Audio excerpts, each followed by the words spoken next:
After 2 weeks of relative calm in Hong Kong, hundreds of pro-democracy protesters have clashed with police firing tear gas and using water cannon. Shops, banks and metro stations have been vandalised. Mass protests began back in June against proposals to allow extradition to mainland China. Critics worried the move would undermine Hong Kong's autonomy.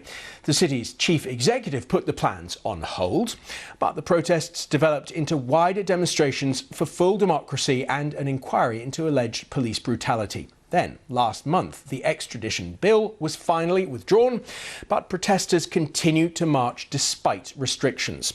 Our Southeast Asia correspondent Nick Beek has the latest from Hong Kong.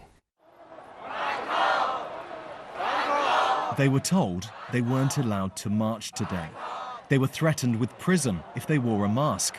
And they were warned by China's leader there would be broken bones for those who tried to break up his country.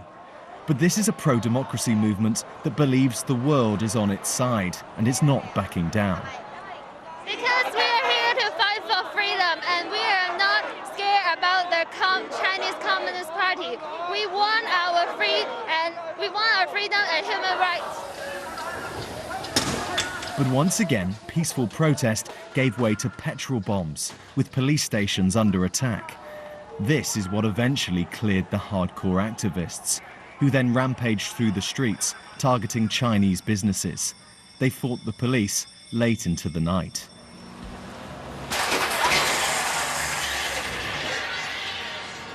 Well, a 20th consecutive weekend of unrest here in Hong Kong.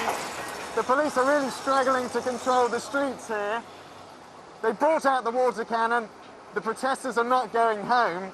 The question is the one we've been asking for 5 months now. When does this end?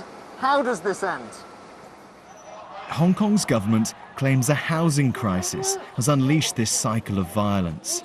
But these protesters say it's their deep fear of the type of place they'll be living in under greater Chinese control, which means they won't be giving up. Nick Beek, BBC News, Hong Kong.